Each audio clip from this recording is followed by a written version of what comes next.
Bismillahirrahmanirrahim. Assalamualaikum warahmatullahi wabarakatuh. Alhamdulillahirabbil alamin. Wassalatu wassalamu ala asyrafil anbiya'i wal mursalin walhamdulillahirabbil alamin. Yang pertama-tama, marilah kita panjatkan kehadiran Allah Subhanahu wa taala. Tak lupa pula salawat beriringkan salam kepada Nabi besar Muhammad sallallahu alaihi wasallam.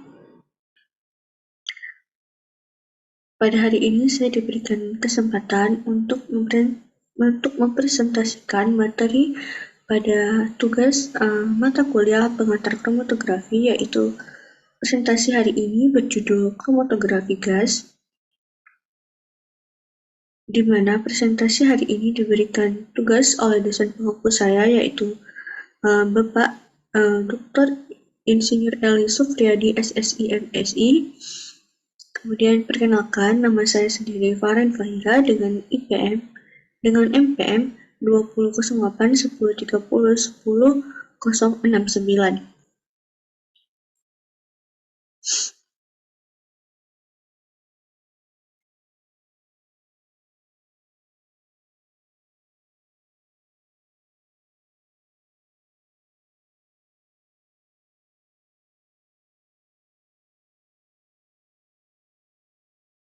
Adapun materi kita pada hari ini yaitu mengenai kromatografi gas.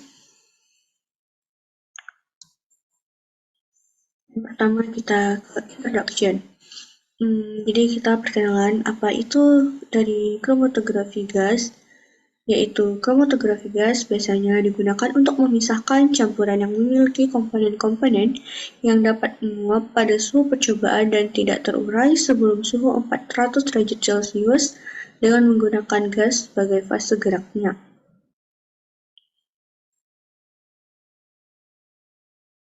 Kemudian, pada kromatografi gas itu sendiri memiliki dua jenis. Jenis yang pertama yaitu kromatografi gas cair atau yang biasa disingkat dengan KGC, di mana kromatografi ini menggunakan fase diam berupa cairan dan mekanisme absorpsinya adalah partisi. Yang kedua yaitu kromatografi gas padat atau yang biasa disingkat dengan KGP, di mana kromatografi ini menggunakan fase diam, padatan, dan mekanisme absorpsinya adalah adsorpsi permukaan. Selanjutnya ada prinsip dari kromatografi gas, yaitu teknik pemisahan di mana solut-solut yang mudah menguap dan stabil terhadap panasnya berimigrasi melalui kolom yang mengandung fase diam dengan suatu kecepatan yang terkandung pada rasio distribusinya. Pada umumnya, solut-solut akan terelusi berdasarkan pada peningkatan titik didihnya dan adenitasnya terhadap fase diam. Kemudian selanjutnya ada kerugian dan keuntungan dalam menggunakan kromatografi gas. Adapun pada tabel yang biru merupakan keuntungan dari kromatografi gas, yaitu yang pertama ada proses analisis. Proses analisisnya dilakukan dengan cepat, di mana proses analisis ini biasanya dilakukan dalam hitungan menit. Selanjutnya ada efisien. Efisien itu mempunyai resolusinya yang sangat tinggi. Kemudian ada sensitif, di mana sensitif di sini bahwa pada kromatografi gas ini dapat mendeteksi larutan yang ppm atau bahkan ppb. Kemudian selanjutnya ada analisis kuantitatif dengan akurasi yang tinggi. Selanjutnya ada memerlukan sampel pada jumlah yang kecil, di mana sampel ukurannya yang biasanya digunakan yaitu pada ukuran mikroliter. Selanjutnya handal dan relatif sederhana. Dan yang terakhir, keuntungan dari menggunakan kromatografi gas ini yaitu tidak mahal.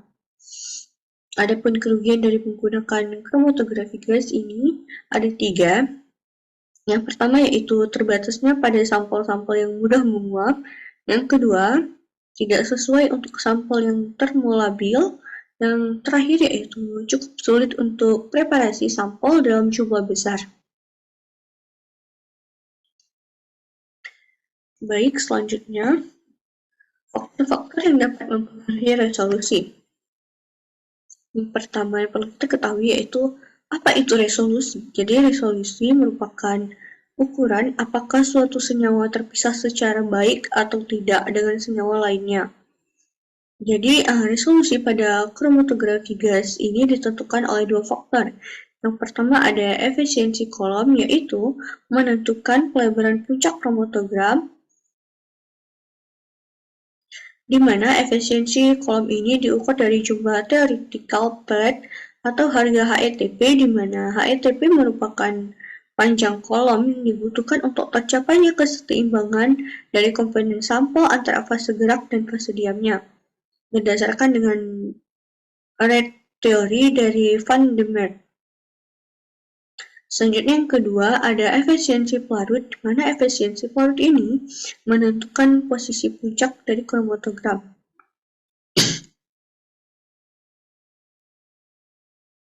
Baik, kemudian ada faktor-faktor yang mempengaruhi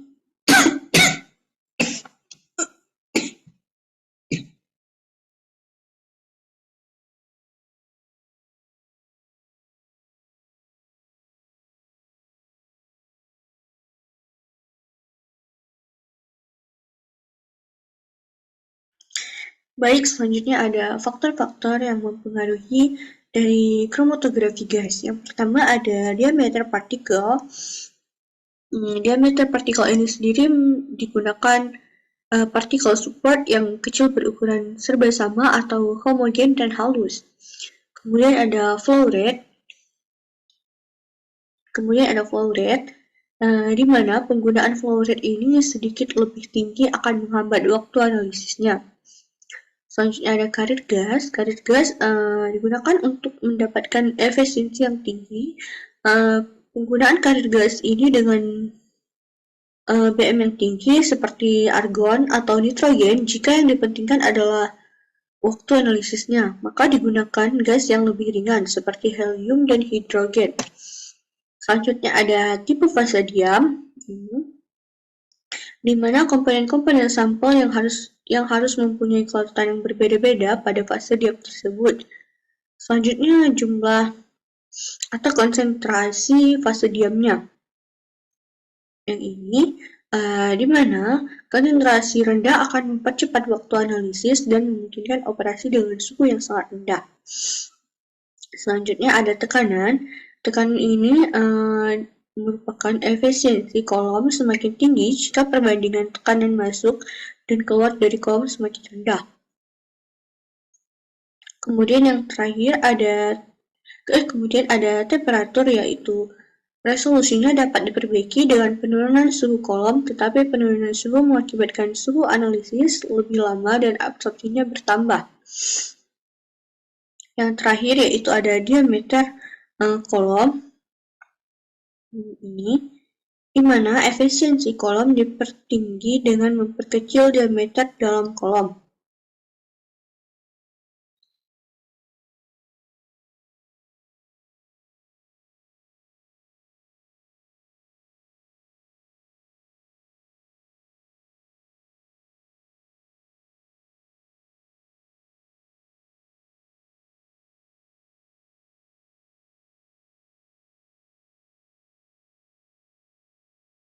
Baik, selanjutnya ada Baik, ini merupakan alat instrumen dari kromatografi gas, di mana perlengkapan dasar dari suatu alat kromatografi gas ini sendiri itu terdiri atas yang pertama ada tabung silinder gas pembawa yang biasa disebut dengan karir gas, kemudian ada pengatur aliran atau flow rate, dan pengukur tekanan yang bisa disebut dengan pressure regulator. Selanjutnya ada tempat injeksi sampel atau injection port, kolom, detektor amplifier, pencatatan atau perekam yang biasa disebut juga dengan recorder. Selanjutnya ada oven, termostat untuk tempat injeksi atau biasa disebut juga dengan gerbang suntik, kolom, dan yang terakhir ada detektor.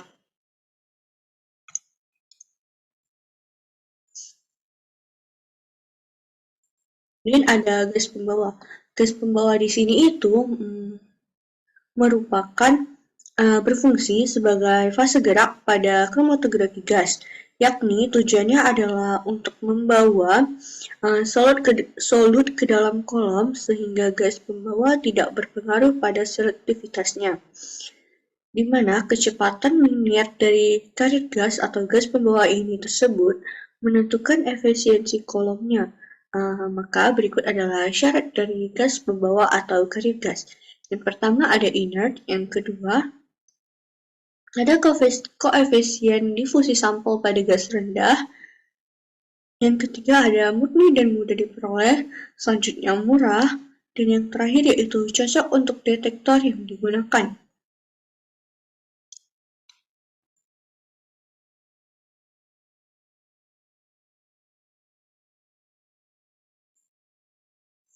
Kemudian pada gas pembawa dan pemakaian detektornya yaitu biasa hidrogen itu pemakaian detektornya hantar panas dan helium pemakaian detektornya yaitu isolasi nyala, fotometri nyala, termoionik nyala. Selanjutnya pada nitrogen dengan detektornya yaitu isolasi nyala, fotometrik nyala, termoionik nyala, tangkap elektron. Selanjutnya pada argon dengan detektor isolasi nyala dan pada argon plus metanol 5% yaitu detektornya tangkap elektron. Baik, selanjutnya ini merupakan ruang injeksi sampel. Ini merupakan gambar dari ruang injeksi sampel yaitu dengan fungsi dari ruang injeksi sampel ini sendiri adalah untuk menghantarkan sampel ke dalam aliran gas pembawa, di mana ruang suntik ini harus dipanaskan tersendiri. Maksudnya dipanaskannya terpisah dari kolom. Selanjutnya, suhu dari injektor port ini biasanya sama atau sedikit lebih tinggi, misalnya 50 derajat Celcius di atas suhu kolom, di mana sampelnya seketika menjadi uap dan segera masuk ke dalam kolom dan dibawa menuju ke karir gas atau gas pembawa yang dibawa oleh gas pembawa.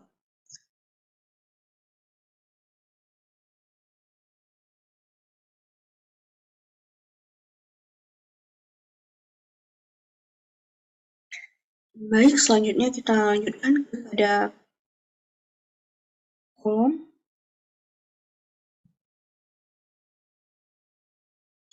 Yaitu yang pertama, kolom merupakan tempat terjadinya proses pemisahan karena di dalamnya terdapat fase diam. Jadi di sini kita akan mengenal mengenai kolom, di mana kolom ini memiliki dua jenis.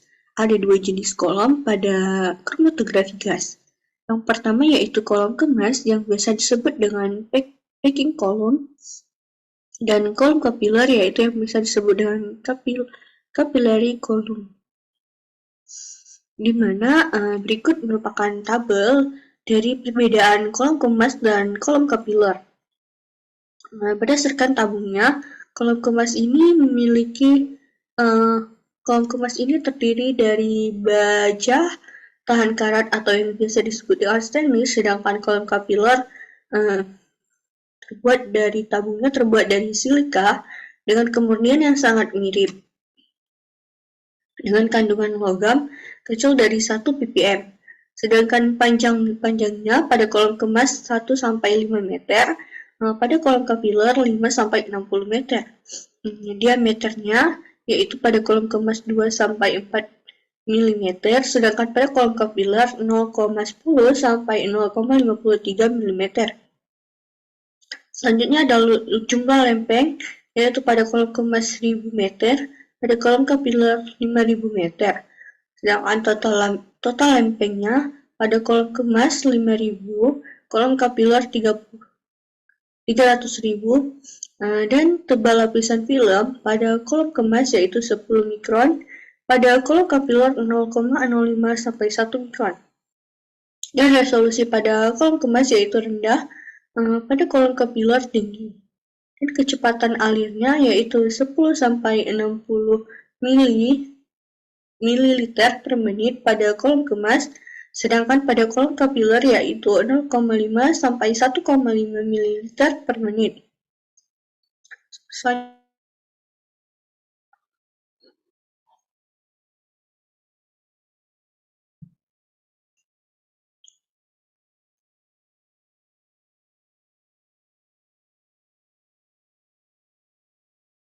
Baik, kita lanjutkan.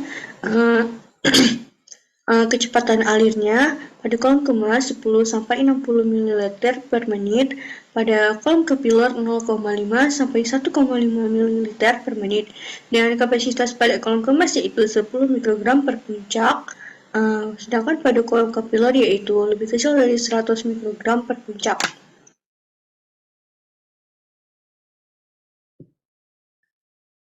Baik, selanjutnya yaitu ada fungsi dari kolom.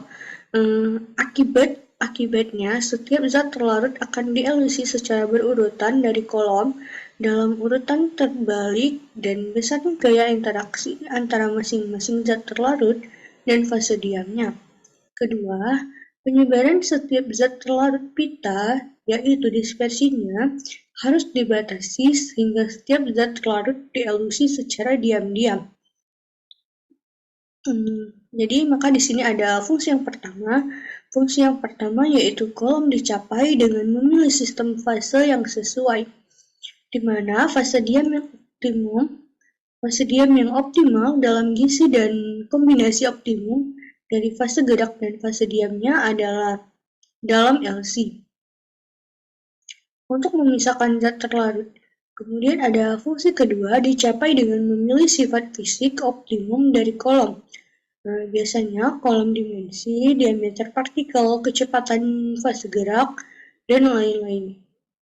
Kemudian, untuk memastikannya dispersi pita dibatasi secara memadai, karena semua kromatografi pemisahan dilakukan dengan menggunakan fase gerak dan fase diam, yaitu klasifikasi utama kromatografi didasarkan pada sifat fisik dari fase gerak, di mana fase gerak dapat berupa gas atau cairan yang memunculkan dua bentuk dasar kromatografi, yaitu kromatografi gas atau yang bisa disebut juga dengan gizi, dan kromatografi cair atau yang biasa disebut dengan LC.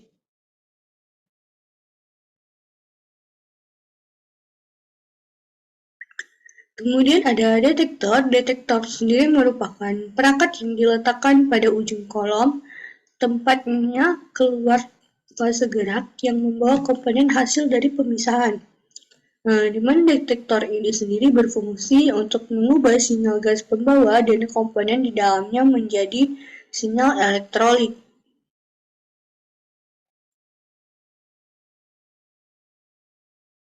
Kemudian ada faktor yang mempengaruhi dari resolusi dari kromatografi gas yang jadi perlu kita ketahui yaitu resolusi itu merupakan ukuran apakah suatu sinyal terpisah secara baik atau tidak dengan senyawa lain, di mana resolusi pada kromatografi gas ditentukan oleh dua faktor. Faktor yang pertama yaitu efisiensi kolom, yaitu untuk menentukan pelebaran puncak kromatogram, dan efisiensi pelarut untuk menentukan posisi puncak dari kromatogram.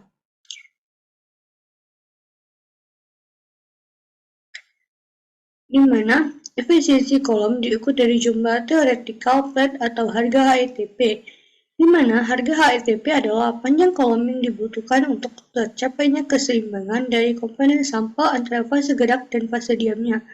Berdasarkan dengan teori dari Van der Meer, bahwa faktor-faktor yang dapat mempengaruhi efisiensi kolom antara lainnya yaitu ada diameter partikel, flow rate, kadar gas, tipe fase diam, tekanan, temperatur, diameter kolom, dan yang terakhir ada konsentrasi fase diamnya.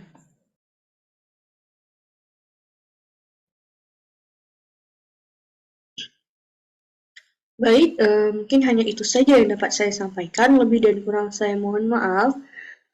Wabillahi taufiq wal hidayah. Wassalamualaikum warahmatullahi wabarakatuh.